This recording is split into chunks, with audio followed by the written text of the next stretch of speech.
भोपाल, मध्य प्रदेश।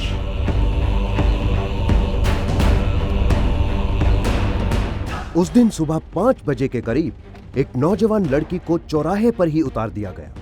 हालांकि उसका हॉस्टल वहां से सिर्फ 100 मीटर की दूरी पर था।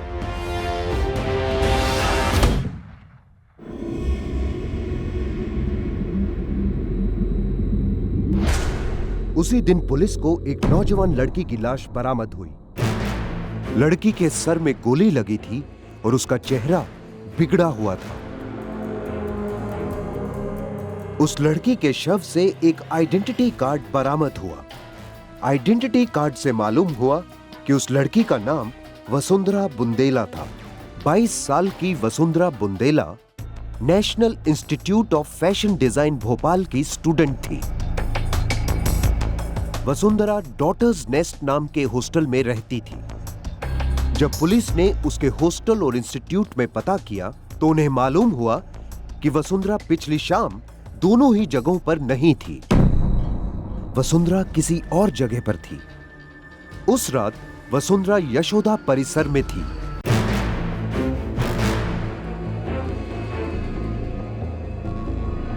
पिछली रात वसुंधरा अपने नाना भैया राजा के घर पर थी।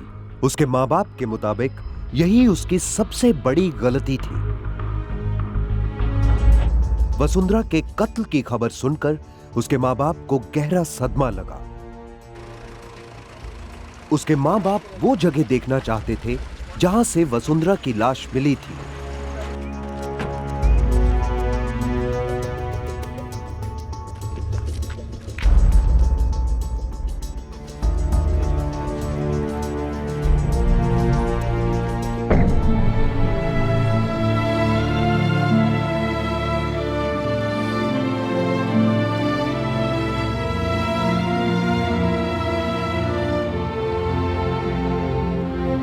पोस्टमार्टम के बाद वसुंधरा का शव उसके मां बाप को सौंप दिया गया।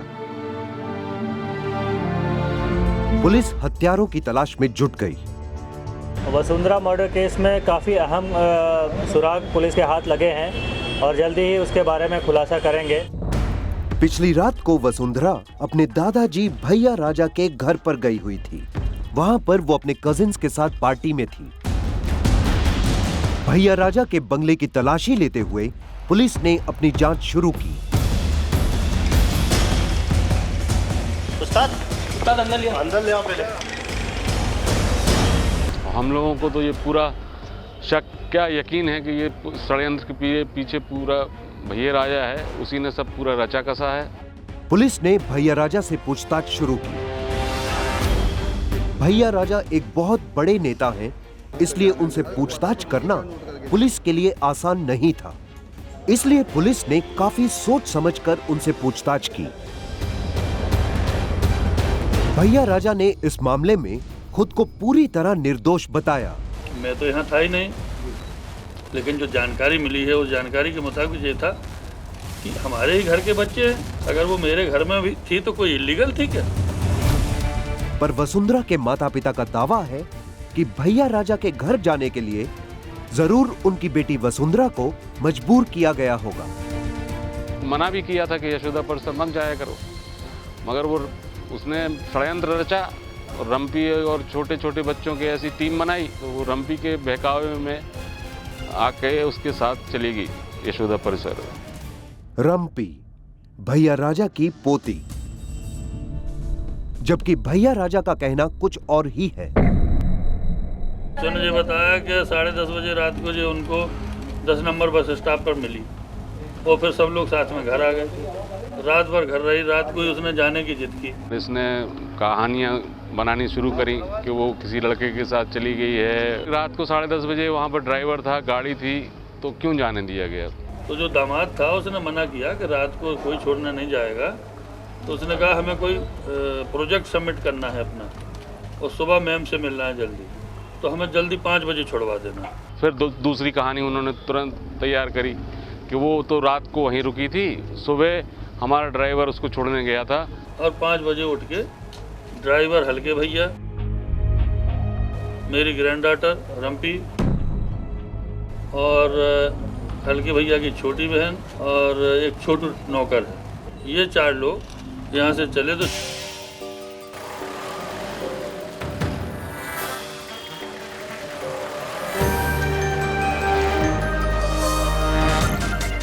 छोटू और ड्राइवर की बहन इनको उतार दिया 10 नंबर पर।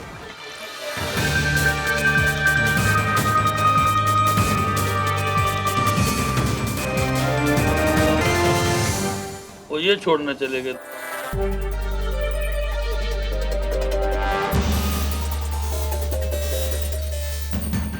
एमपी नगर के पास छोड़ के वापस आ गए और बाद में ये बताया कि जैसे ही और वापसी में लेके इन दोनों बच्चों को फिर उठा लिया इनने, जिनको वहाँ छोड़ गए थे 10 नंबर पर।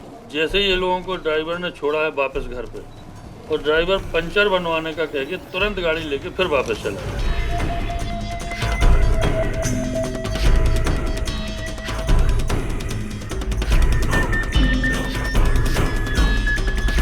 फिर देर से लौटा 8 बजे।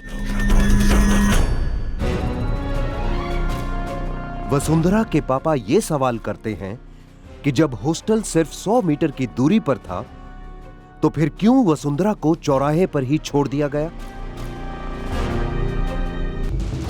भैया राजा का कहना है कि यह घटना उनके परिवार के लिए शर्मनाक है, जबकि वसुंधरा के मां बाप के अनुसार यह शर्मनाक काम भैया राजा ने ही किया है। इससे बड़ा अफसोसजनक और शर्मनाक कोई हादसा हो ही नहीं सकता। इसके पीछे भैया राजा है, उसकी हरकतें तो हम लोग जानते हैं शुरू से, ये नहीं जानते कि घर में ऐसा करेगा ये।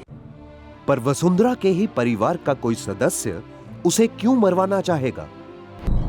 वसुंधरा की मां के अनुसार उन्हें ये बात उनकी बेटी ने खुद बताई थी। हाँ बताया, कुछ थोड़ा सा अकेले में बिठाना चाहता है हमें, तो हमने दूर कर दिया था। इसके बारे में जानते थे पहले से। उसने अपनी माँ से जरूर कुछ बात बताई कि ये मतलब ठीक आदमी नहीं है भैया राजा। सारे मीडिया के सामने मैं जो घोषित करता हूं कि अगर कहीं मेरी संलिप्तता इसमें निकल आई तो राजनीतिक पद, सामाजिक व्यवहार तो छोड़ दीजिए, स्वयं को ही समाप्त कर लूंगा सबके सामने। उसने बहुत सारे काम किए हैं, अपराध किए हैं, कैसे कैसे बचा है वो, डरा कर, धमका कर, लालच देकर। कई हत्या के केस ऐसे हैं जिनमें लाश ही नहीं मिली, और वही वो कह भी रहा था उस दिन के मैंने अपराध किए हैं, एक में भी डेड बॉडी नहीं मिली है। तो मैंने अगर ये अपराध किया होता तो इसमें डेड बॉडी कहाँ से मिल जाती। चलिए यही मान लीजिए कि मैं नाराज था और मैंने मरवाया, तो वही समय मिला मुझे जब मेरे अबोध बच्चे छोटे छोटे से उसके साथ थे, तो उनके साथ थी, और कहीं टाइम नहीं मिला, न मेरे गाँव पे, न घर पे, न छतरपुर। ये तो सब मर्यादाओं, रिश्तों, संबंधों को सबको भूल गया, और इसको तो फांसी होनी चाहिए। वसुंधरा की हत्या में कई राज छुपे हैं। उस गाड़ी के ड्राइवर से लेकर जो वसुंधरा के साथ उस रात पार्टी में शामिल था, वो सारे लोग शक के दायरे में हैं। भैया राजा भी शक के इस दायरे से बाहर नहीं है।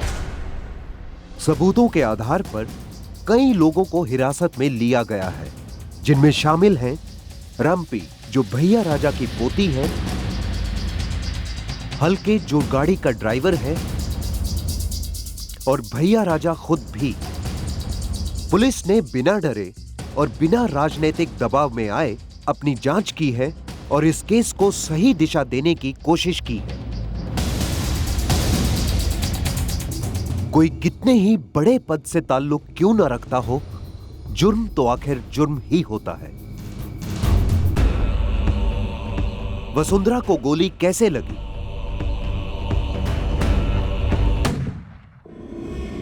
और उसे उस सुनसान जगह पे ले जाकर किसने पटक दिया, ये बातें अभी भी राज हैं। पर वसुंधरा एक निर्दोष लड़की थी और किसी को भी उसकी जान लेने का हक नहीं था। वसुंधरा को इंसाफ दिलाने के लिए भोपाल पुलिस पूरी दृढ़ता के साथ काम कर रही है। उत्तर प्रदेश में स्थित वाराणसी, जिसका दूसरा नाम काशी भी है, बड़ा ही पावन तीर्थ स्थान माना जाता है। पवित्र नगरी वाराणसी भारत में आने वाले हर विदेशी टूरिस्ट को अपनी ओर आकर्षित करती है। इटली के रहने वाले फ्रांसेस्को, एलिजा और ब्रूनो का वक्त वाराणसी में आकर अच्छा कट रहा था। लेकिन एक सुबह फ्रांसेस्को के अपने होटल में बेहोश पाए जाने के बाद सब बदल गया।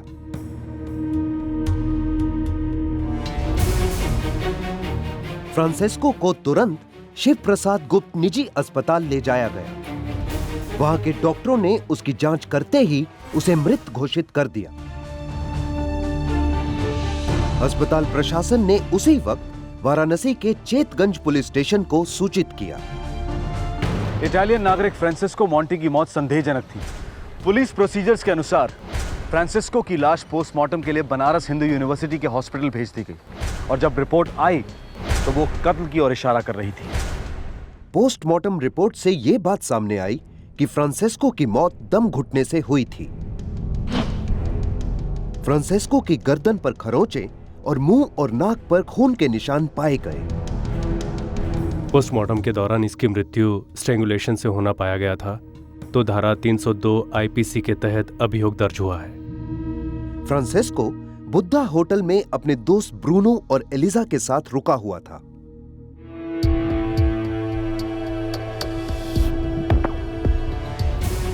शक के आधार पर एलिजा और ब्रूनो को गिरफ्तार कर लिया गया।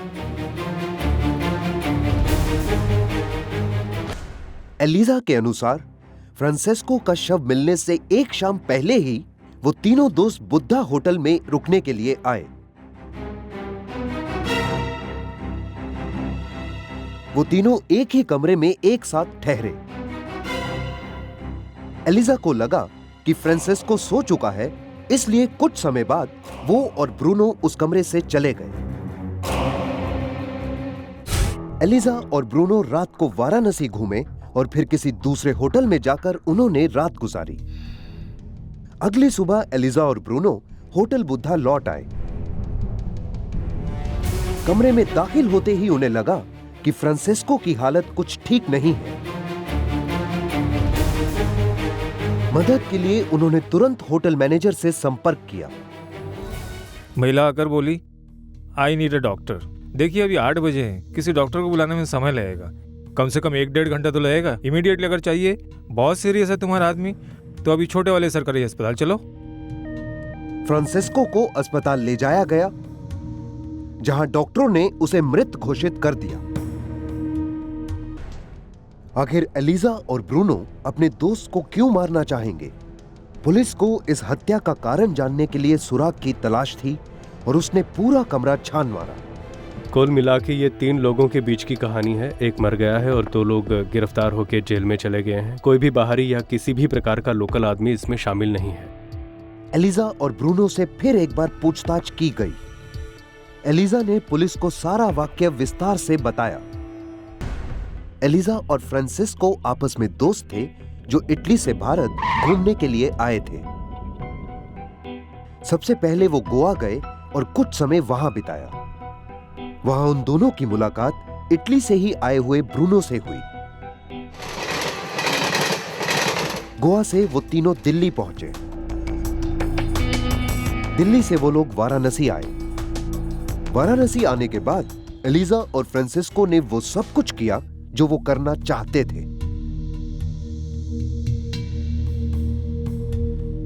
उन्होंने नशे की महंगी गोलियां खरीदी और उनका सेवन किया। जब एलिजा और फ्रांसिस्को होटल बुद्धा पहुंचे तो वो पूरी तरह नशे में थे। उन्होंने होटल के कमरे में पहुंचकर शारीरिक संबंध बनाए। नशे के सुरूर में उन्हें किसी बात का होश नहीं रहा और नशे की उत्तेजना की वजह से एलिजा का हाथ फ्रांसिस्को की गर्दन पर कसता चला गया और कुछ समय बाद एलिजा को लगा कि फ्रांसिस्को थक के सो गया। एलिजा बिस्तर से उठी, उसने ऐसे ही फ्रांसिस्को की ओर तकिया फेंका और ब्रूनो के साथ बाहर चली गई। और एलिजा और ब्रूनो ने वो रात किसी दूसरे होटल में बिताई। एलिजा को एक पल के लिए भी ऐसा नहीं लगा कि उसका दोस्त फ्रांसिस्को दम घुटने से मर चुका था। अनजाने में एलिजा ने फ्रांसिस्को की जान ले ली।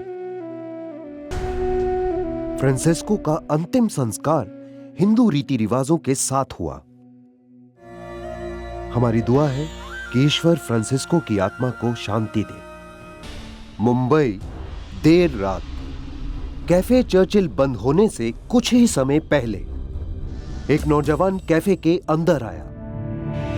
निकाल साले, जितना पैसा निकाल नहीं तो घुसेड़ दूंगा तेरी माँ। मारो मत। आजा अंदर आजा। उसने अपने दूसरे साथी को अंदर बुलाया। सब दे दिया। ये क्या है साला, हिला तो काट डालूंगा। चल चल निकलते हैं। वो दोनों नौजवान बिना समय गवाए वहां से भाग निकले। वो दोनों शायद इस बात से बेखबर थे कि उनका ये लूटपाट का अपराध उनके चेहरों के साथ साथ कैद हो चुका था उस रेस्टोरेंट में लगे हुए सीसीटीवी कैमरा में। अब जो आप देखने जा रहे हैं ये सीसीटीवी कैमरा द्वारा ली गई उस लूटपाट की घटना की लाइव तस्वीरें हैं।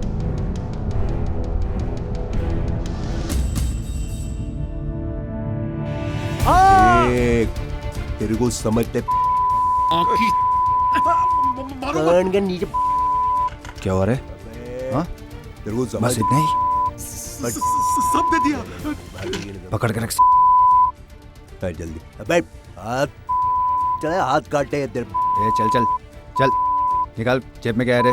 चल खड़ा हो जा। पकड़ के हाथ में निकाल जेब में से। घूमेगा पूरा कोलाबा में। तू तेरे को समझता है ना मैं क्या बोल रहा है? एक बार बार रिपीट नहीं करे, तेरे को मालूम है ना।